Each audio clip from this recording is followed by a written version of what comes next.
Good evening. Welcome to the big story. I'm Regina Lay. I'm Pauline Berzosa. I'm Sean Yao. Tonight's big stories. President Marcos does a walkthrough of towns in Batangas that were buried by landslides and insists there were flood control projects in place. They were just overwhelmed.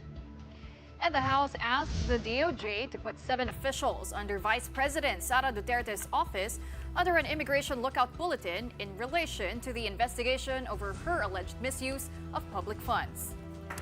And the armed forces is pressing China to pay the 60 million pesos in damages that the Philippines incurred in the June 17 Ayungin Shoal clash. AFP Chief General Romeo Browner Jr. says he has filed a formal request with the DFA.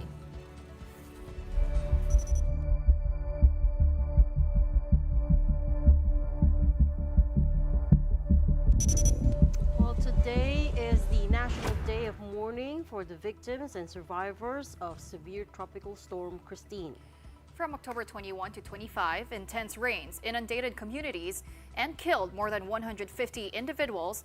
And today, President Bongbong Marcos saw for himself what's left of a village in Batangas that was buried in landslides. The president said there were flood control projects in place na overwhelmed lang, and that he is amenable for the Senate to investigate this. Maricel Halili has the big story tonight.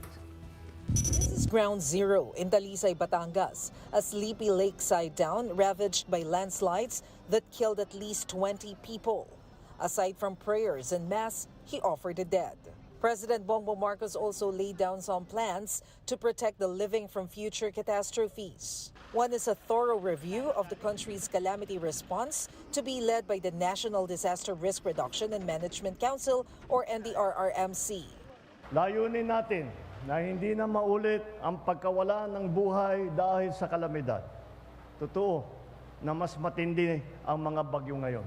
Mas malawak, mas malakas, mas mabilis ang pagbabago. Marcos also visited Laurel, Batangas, where he said he has no issues with the proposal to investigate his government's flood control program. It was Senate President Cheese Escudero who said last week the upper chamber will probe the projects during deliberations on the national budget this month. Senator Amy Marcos also wants a full accounting of the budget given to the flood control program of Bicol, which bore the brunt of Christine. But the president also insisted the lack of infrastructure wasn't entirely to blame. Maraming nagsasabi, nababasa ko sa dyaryo, nababasa ko, naririnig ko sa radyo, television, nasa na mga flood control. Nandyan ang mga flood control na overwhelm lang. May flood control tayo, hindi kaya. Hindi talaga kaya dahil sa buong kasaysayan ng Pilipinas, wala pang ganito. Ngayon lang natin haharapin ito. PBBM added that intense flooding isn't unique to the Philippines and that other countries are also now experiencing it due to climate change. Dapat maunawaan talaga ng tao, hindi lamang yung budget hindi kung ano yung science. What's the science? Follow the science. See what's happening. Tignan ninyo, hindi lamang dito. Nakita nyo ba yung nangyari sa Espanya? Nakita nyo ba yung mga nangyayari sa iba't ibang lugar? Sa States, yung mga nangyayari. Ganyan din. Doon din sa mga lugar na yun. Ngayon lang nangyari yan. Kaya gagawin natin, babaguhin natin ang mga design, patitibayan natin yung mga infrastructure, mga flood control, yung mga slope protection, pati yung mga tulay. He cited Typhoon Ondoy back in 2009, which dumped a month's worth of rain in just 6 hours. Severe tropical storm Christine brought rains double that amount in just 5 days, according to Marcos. When asked whether he was satisfied with his government's response to Christine and Super Typhoon Leon, Marcos had this to say. I'll tell you the truth. It's never enough. It's never enough. I wish we could do more. It's never enough, but Marcos says his administration is doing the best it can with the resources it has. For now, cash and other aid were provided to victims and survivors, including the 60 million pesos given to Batangas by the Office of the President. Construction materials were also given to residents and local government so they can start rebuilding. Christine and Leon together are estimated to have affected more than 2 million families. For News 5, Maricel Halili, We Are One News. Since he brought up the floods in Spain, I want to take a moment to show you what happened when Spain's king, Spanish King Felipe VI, and his queen did a walkthrough of the flood-hit Valencia region today.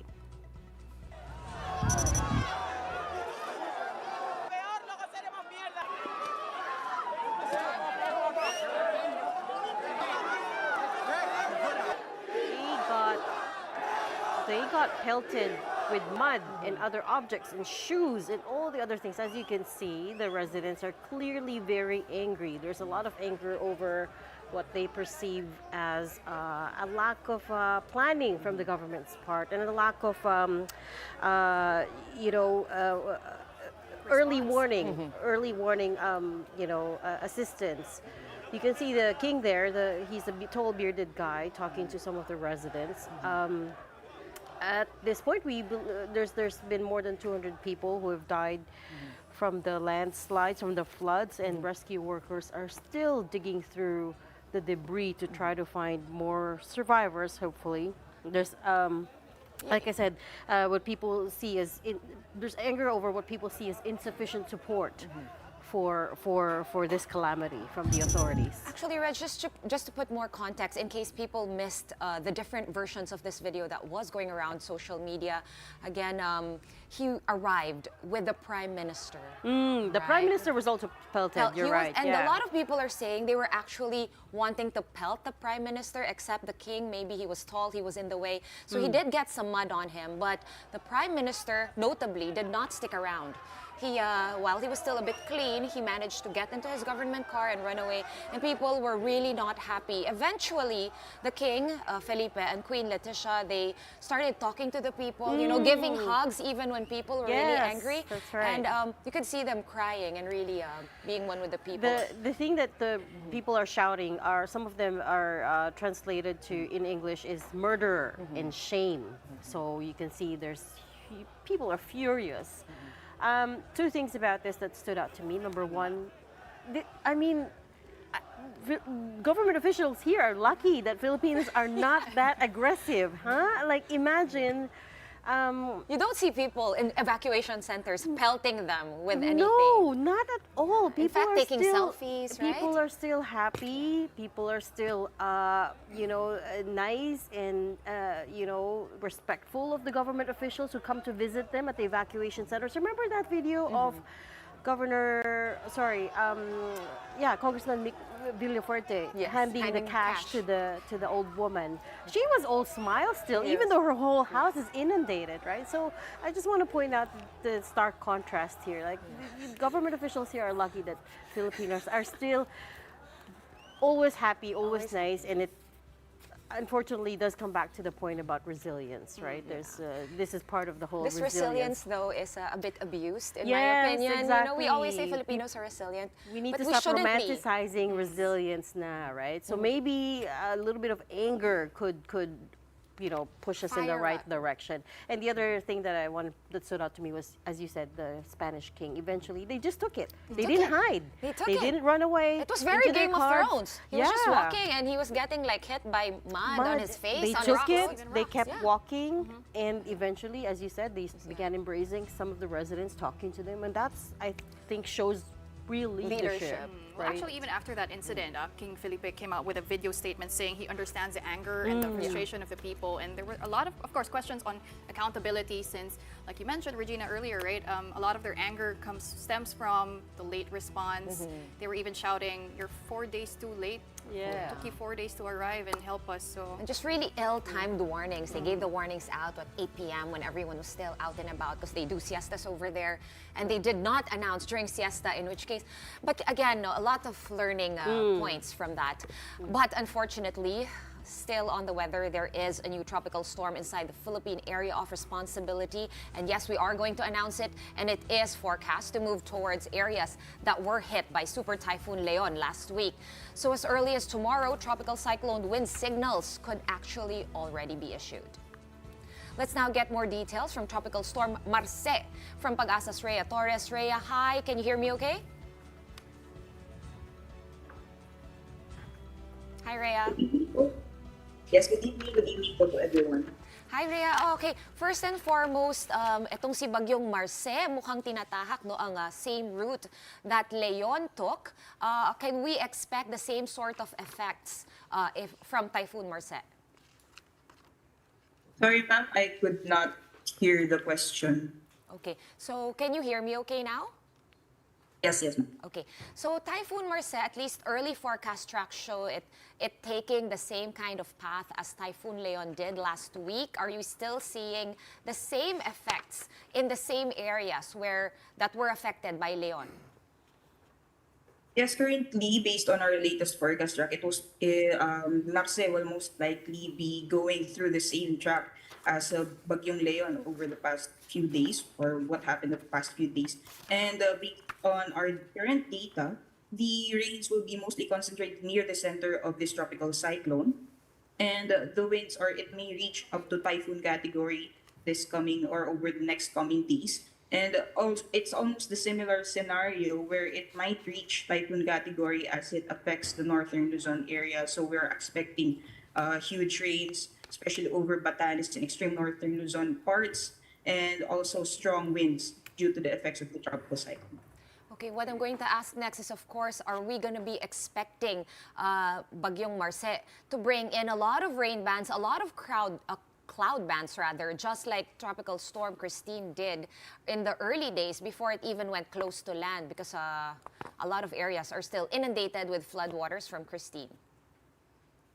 So currently, we are looking at, as compared to Christine po kasi, itong si Bagyong Marce, is ganun kalawakan yung mga kaulapan po na dala nito. Although we are seeing, or based from the satellite images, we are seeing rain bands spanning up until the eastern portions of Bicol region, or affecting parts of Bicol region, and over the next few hours may affect parts of, or the eastern portions of northern and central Luzon area. Although based on our data, we are seeing that it may have the same features as Bagyong Leon, where the rains or the strong rains are mostly concentrated near the center of the tropical cyclone. So this is, since we still have around a few days, where forecast scenarios may change in the following days, we're still not 100% sure that the rains will be that strong. However, we're basing this on our forecasts data as of the moment, that more on the areas near the tropical cyclone, especially this coming Thursday or Wednesday rather, will experience more rain. So if we compare this to Bagyong Christine, it will most likely not be a similar scenario. So we are more on looking at rains near the center of the tropical cyclone. Okay, I guess last question, Rhea. So basically what you're saying is it does not have extensive cloud bands bringing rains very far-reaching and very wide circumference like Bagyong Christine. This is going to be more like Bagyong Leon, where all the rains are centered near the moving eye of the storm. But having said that, which areas would Pag-asa want to be alert, just so we can advance warn everybody who is watching right now? Which provinces would you want, to keep tuning on or tuning in to your broadcasts and to your updates? So based po sa ating latest na forecast track, by the coming Wednesday or Thursday, or starting Wednesday or Thursday, the probability cone of the tropical cyclone starts becoming larger. So this affects not only areas of extreme northern Luzon, also areas of central Luzon. So ito po yung mga areas na posibleng daanan ng sentro ng bagyo over the next few days. It is highly dependent po sa mga weather systems na posible pong maka-apekto sa magiging pagkilos nito sa mga susunod na araw. So not only areas po ng northern Luzon ang posibleng makaranas po or may experience the strong winds or rains by this coming tropical cyclone Marce. Not only that, we are also expecting that it may further intensify into typhoon category before it completely or it makes landfall over parts of northern Luzon. So hindi lamang po areas ng northern Luzon, central Luzon may also need to prepare for possible strong winds and rains. All right, so northern and central Luzon, be on alert. Thank you so much for these early updates from Pag-asa. As Rhea said, things can still change, so we will keep monitoring the situation as it develops. Pag-asa weather specialist joining us tonight, Rhea Torres, over Zoom. Thank you. Well, while he was doing the rounds in Batangas, President Bongbong Marcos was asked by reporters for his reaction to the Senate hearing on the war on drugs and the revelations by former President Rodrigo Duterte. But he immediately cut them off and said he did not want to talk about it. I'm not going. I don't want to talk about. I need to talk about what's happened here. At nakita naman ninyo kung gaano kalaki ang naging sira sa infrastructure. But House Speaker Martin Romualdez, for his part, expressed confidence in the Quad Committee's ongoing investigation into the war on drugs. In his speech at the opening of the regular session of the lower chamber today, Romualdez said they won't yield to pressure. In this House of the People, we are on the right side of history. And make no mistake, no matter the challenges, no matter the opposition, we will stand our ground. Sa mga nagtatangka, napigilan tayo sa paghanap ng katotohanan at katarungan, isa lamang ang sasabihin ko sa inyo, hindi kayo magtatagumpay sa masamang hangarin ninyo. We will not yield to intimidation or pressure. Romualdez says they will carry on with the investigation despite criticism of the so-called Young Guns Bloc and are looking to craft laws such as the Anti-Extrajudicial Killing Act and the Anti-Offshore Gaming Operations Act. Now, he did not name anyone and specify where the criticism was coming from, but he did reference a term that went viral recently because of former palace spokesman Harry Roque, kadiliman at kasamaan. Dahil unti-unti na natin nakikita ang liwanag at katotohanan, asahan natin na lalo pang titindi ang pag-atake sa ating institusyon, subalit hindi tayo matitinag. Hindi tayo papayag na muling bumalik ang panahon ng kadiliman at kasamaan. One other House committee that's investigating the Dutertes is Good Government, which today urged the Department of Justice to issue a lookout bulletin order against 7 officials under the office of the Vice President. Marin Enriquez has that report. Ipapahanap natin. Pag na-cite sila for contempt, ipapahanap natin sila. The House Committee on Good Government has formally asked the Department of Justice to issue a lookout bulletin against 7 officials under the office of the Vice President and Department of Education. These 7 snubbed the hearing on confidential funds and were subpoenaed on October 17. It's not clear if they will turn up for the House hearing scheduled tomorrow. They are Chief of Staff Zulaika Lopez, Assistant Chief of Staff and Bids and Awards Committee Chair Lemuel Ortoño, Administrative and Financial Services Director Rosalyn Sanchez, Special Disbursing Officers Gina Acosta and Edward Fajarda, Chief Accountant Julieta Villa del Rey, and former Education Assistant Secretary Sunshine Chari Fajarda. While they have no pending cases, the House Committee allegedly got word that some of them have been trying to leave the country. In a letter to Justice Secretary Crispin Boying Remulla, Committee Chair Congressman Joel Chu said the testimonies of the officials are crucial, and if they flee, it could significantly hinder the investigation. The DOJ has yet to respond to the request.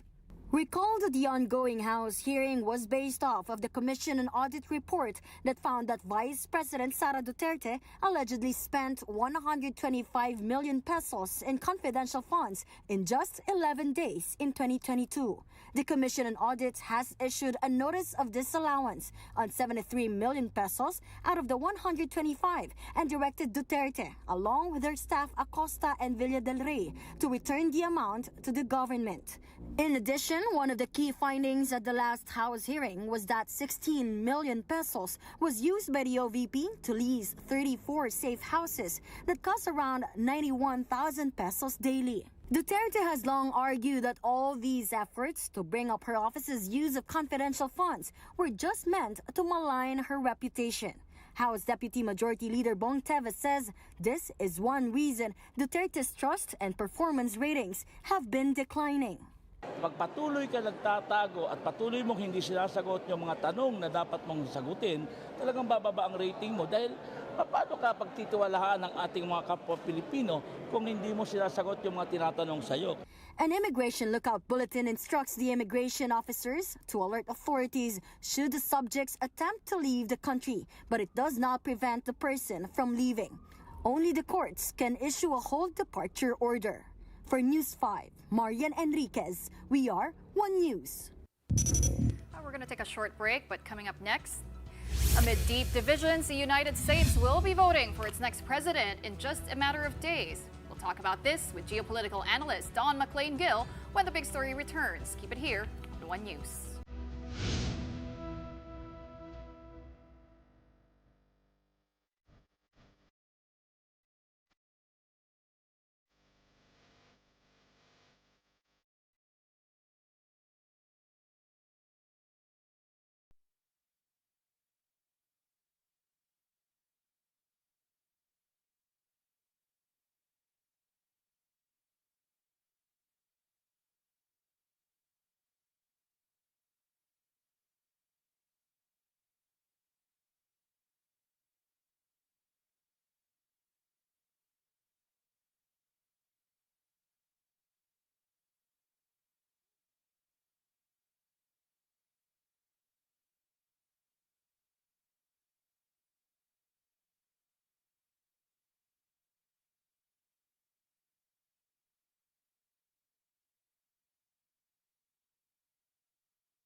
Welcome back. You're still watching The Big Story here on One News. AFP Chief General Romeo Browner Jr. is pressing China to pay 60 million pesos in damages that Philippine troops incurred during the June 17 clash at Ayungin or 2nd Thomas Shoal. Brian Castillo has that story. Philippine Military Chief General Romeo Browner Jr. is calling on China once more to pay 60 million pesos in damages for the incident back in June, when Chinese Coast Guard personnel attacked Filipino troops during a resupply mission to Ayungin Shoal. That June 17 clash is the one that left one Filipino Navy officer with a severed thumb. Browner said that the military has formally filed its demand through the Department of Foreign Affairs. Wala pang response yung China, but kasama po ito dun sa usapin ng DFA natin at yung mga counterparts natin. We will demand it. We will continue to demand that, no? Because it is our right. Sila yung nagkasala, sila yung nagnakaw ng ating gamit. Dapat ibalik nila. Dapat ibalik nila.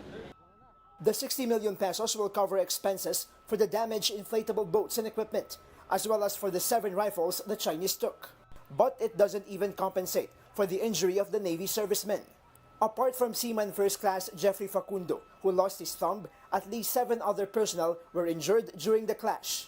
Wala pa ho dun sa 60 million yung damage na that was caused on the person ng ating isang Navy personnel, no, nung naputulan ng daliri. Browner said all these at the opening of the annual drills of all units of the Armed Forces of the Philippines, known as Ajax Dagat Pa, or AFP Joint Exercises, Dagat, Langit at Lupa. Unlike the Balikatan exercises, only Filipino troops, over 3,000 of them, are joining these drills, coming from the Army, Navy and Air Force, and Special Operations. Some members of the Coast Guard and PNP are also participating. Browner says the objective of this year is the focus on territorial defense. Ang objective po natin dito sa exercise na ito ay maging dalubhasa yung ating mga sundalo sa territorial defense, no? Kung sakaling may mangyari, dapat alam ng mga reservists natin kung ano yung gagawin nila at paano sila papasok doon sa overall campaign natin sa pagdepensa ng ating bayan. They will be drilled on things like command posts, field training, and cyber warfare. But what's also interesting this year is that troops are also doing an information warfighter exercise to ensure they streamline communications and to counter what Browner calls fake news from China. Kung yung narrative ng kalaban ang umiiral, talo ka na dun sa gera na yon, no? Ganyan din nangyayari sa South China Sea at sa West Philippine Sea, di ba? Alam natin yan, na kahit na tayo yung binabangga ng mga Chinese Coast Guard at ng mga Chinese militia, ang lumalabas sa balita kung minsan tayo pa ang bumangga sa kanila, no? Fake news. So we have to counter that and we have to rehearse that in times of war. The exercises will be held in the areas of the Western and Northern Luzon commands, with some parts also conducted out in the West Philippine Sea. We will be having island seizure exercises, amphibious counter-landing exercises, and air defense exercises. Kasama dyan yung joint intelligence, surveillance, and reconnaissance and maritime security exercises. This 8th iteration of Ajax Dagat Pa will run until November 15. For News 5, Brian Castillo. We are One News.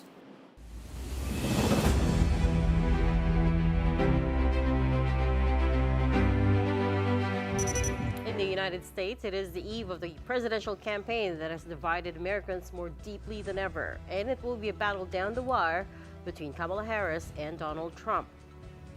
As we speak, the Democratic and Republican candidates are making their final rounds at a handful of states. On the day before the elections, Harris will be in Pennsylvania to visit working-class areas and to attend a rally thrown by supporters that include Oprah Winfrey and Lady Gaga. Pennsylvania, of course, carries a hefty 19 votes in the Electoral College that could move things along in the race to 270. As for Trump, he will also be swinging by Pennsylvania, plus North Carolina and Michigan, 2 other swing states. Just hours ago, the final opinion poll of the New York Times and Siena College revealed Harris and Trump still neck and neck in the crucial 7 swing states. Harris had marginal leads in Nevada, North Carolina, and Wisconsin, while Trump looks to win in Arizona. It's also an incredibly close race in Michigan, Georgia, and Pennsylvania, with very narrow leads noted. Both also say they're confident of a win. They cheat on elections, and you call them on it, and they want to put you in jail. Think about it. It's the most incredible thing I've ever seen, but I love it. You know why? Because we've proven something, we've shown something, and we're going to get it fixed, and we got to win this election. And we will win, because here's what everyone here knows.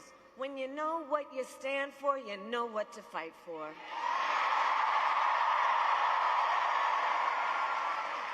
And we have an opportunity in this election to finally turn the page on a decade of politics driven by fear and division. We are done with that, and we are exhausted with it. Let's talk more about the implications of this hotly contested elections. Joining us tonight, we have Don McLean-Gill. He's a Manila-based geopolitical analyst, author, and lecturer at the De La Salle University Department of International Studies, and he's also a non-resident fellow at the Strat-based ADR Institute. Hi, Don. Good to see you again. Hi, Reg. Thanks so much for having me. It's always a pleasure to have this conversation with you. It's going to be an interesting conversation. Okay, this has been called a hugely consequential elections in the United States, and I dare say it's not just going to be consequential for Americans, but also for the rest of the world. So here's my first question to you. If I were Chinese President Xi Jinping, who would I want to win? And the second part of that question, if I were President Bongbong Marcos, who would I want to win, and why? Right, so these are very interesting but very complex and comprehensive questions that require comprehensive answers as well. Well, when we look into this from a geopolitical perspective, that of security and intersecting with geoeconomics, for instance, if you look at China, China would prefer perhaps, a Harris administration, particularly because it is still subject to change, and that is something that they have least experience with.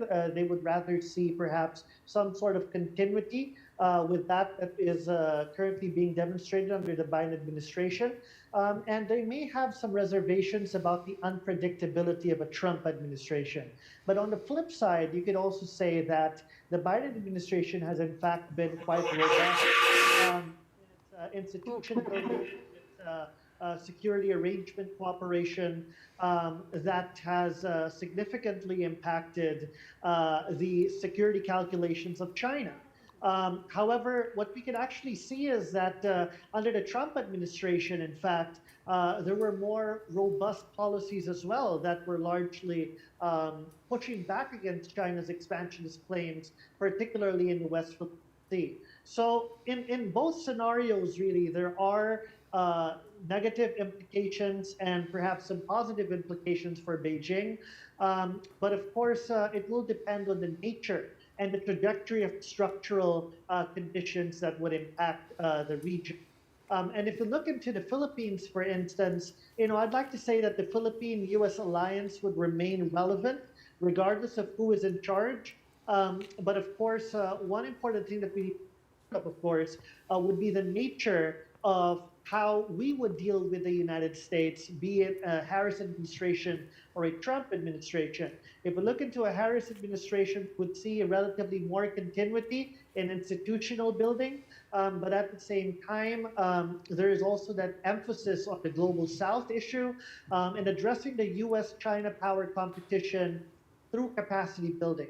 Right? But on the other hand, when we look into the Trump administration, we have to remember that it was under President Trump's administration that the MDT was clarified, the geographic scope encompassing the South China Sea was clarified during the visit of Mike Pompeo, the former Secretary of State. But of course, you have to look at it based on the transactional nature of Trump as well. This would mean that we would have to do more to ensure that the Philippines stays hot on the radar of the White House, to push for more arranged negotiations that would favor us and not give us a shorter end of the stick. So again, it's a matter of balance. Well, some people are saying, Don. Sorry, this is Sean. But some people are saying, don't look to who will win? Because either Trump, either Harris wins. Just what you said, pretty much we can expect continuity. But look at the majority in the U.S. Congress. What are your thoughts on that?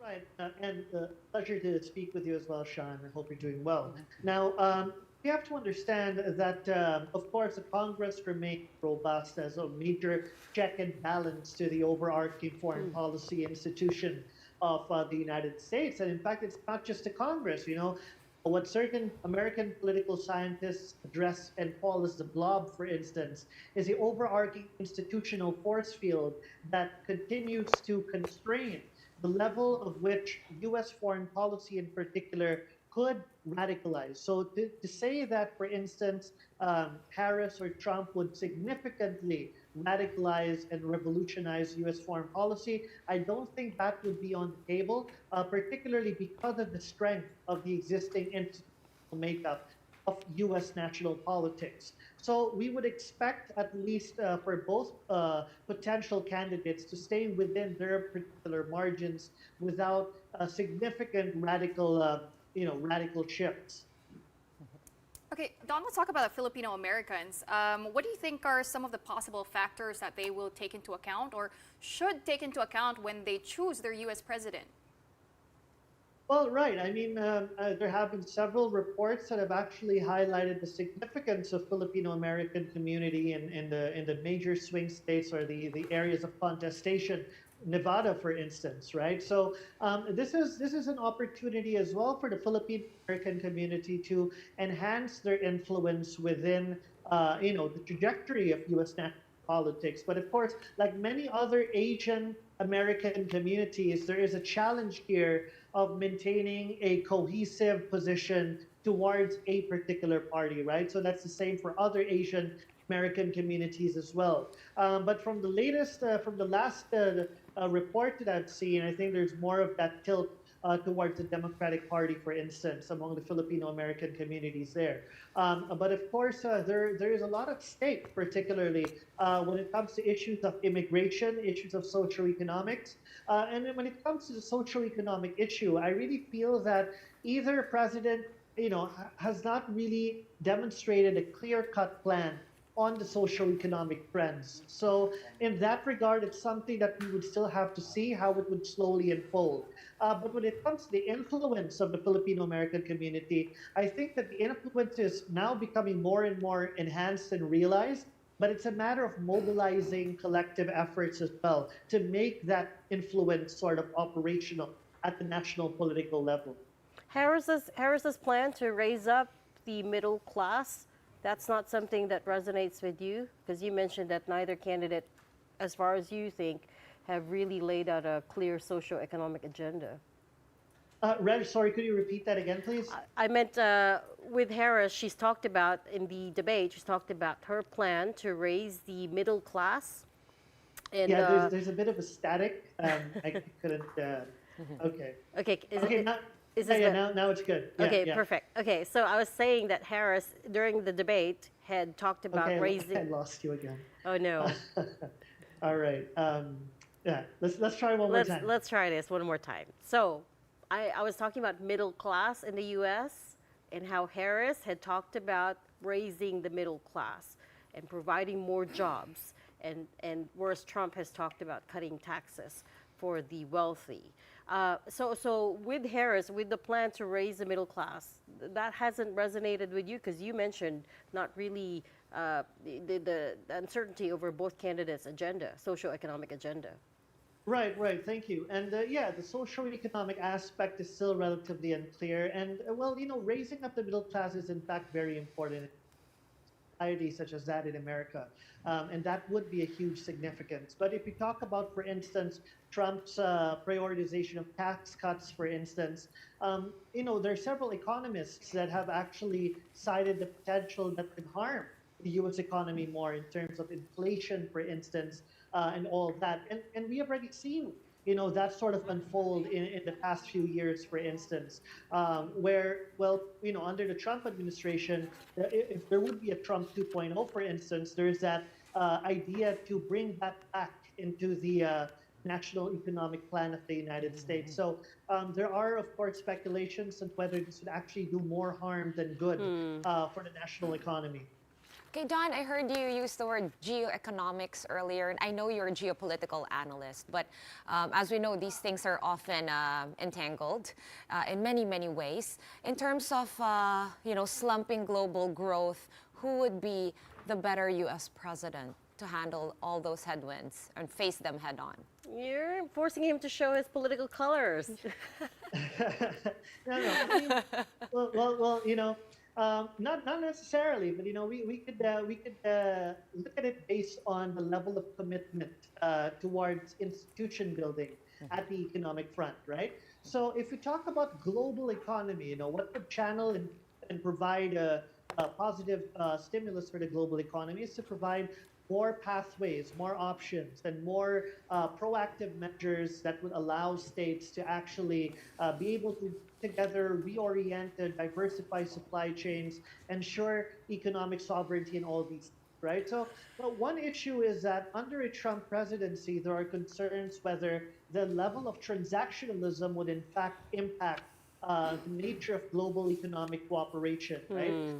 And that is something that is concerning, given, of course, that there was this interview on Time magazine, if I'm not mistaken, that Trump said the first thing that he'd do is cut off from the IPF, the Indo-Pacific Economic Framework, which is one of the important contributions that has still not really formed and has not really matured, but has the potential in stimulating and providing more options to other countries of the Indo-Pacific vis-a-vis the growing asymmetry that these countries have with their relations with China economically, right? And of course, that is something that perhaps Kamala Harris may look into as she is trying to present herself as the voice of the global South. Right.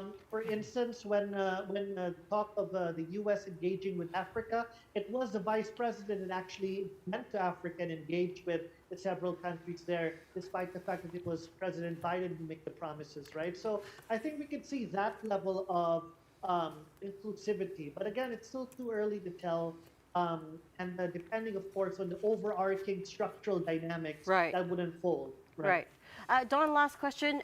Neither candidate was asked about this on the campaign trail, but what do you think their approach will be when it comes to Taiwan and the persistent question of whether or when China might take Taiwan could very well fall under this next administration. So again, they painted vastly different. I got the first part of the question, so I guess it's on Taiwan. Yes. What do you think both candidates will do? What we could actually think of is that of engagement that, for instance, the current Biden administration has. And while it is significant, there's still a lot of concerns whether that level of ambiguity would be a problem in the long run.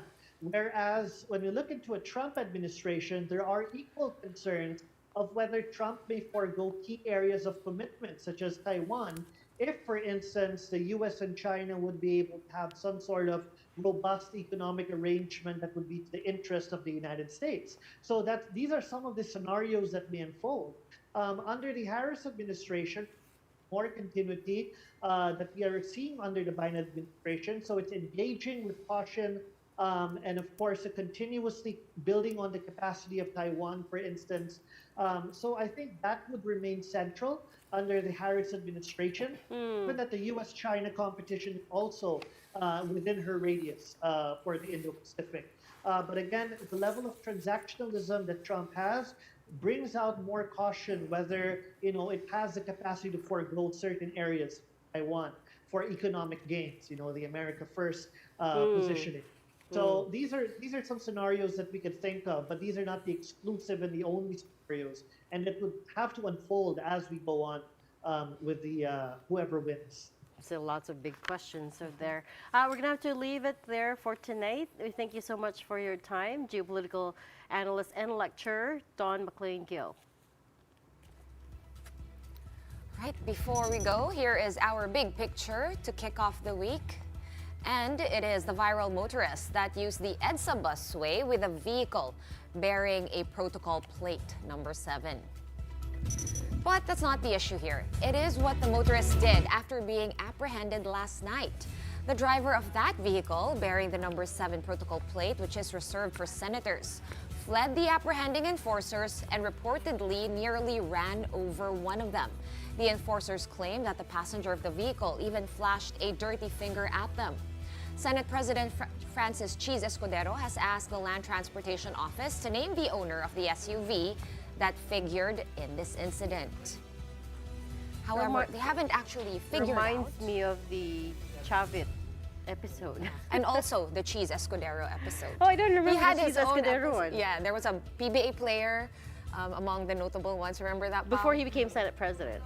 Before he became, okay. yes. Okay. Because the Senate, you're right, the Senate President is allowed to use the busway, as well as the Speaker of the House, the Chief Justice, the President, and the Vice President. Only in the House Speaker as well, right? The House Speaker if I'm too, not yes. mistaken. Yeah. So Senator Sherwin Gatchalian has spoken and says the vehicle is not his. Yes, Maybe there you was should- I'll provide the context for that. So I think a couple of years ago, I think it was in 2021, supposedly his dad was seen going around the metro using a white car with a 7 plate. But that was in the previous who's Congress. Senator Gatchalian. Senator Gatchalian's father.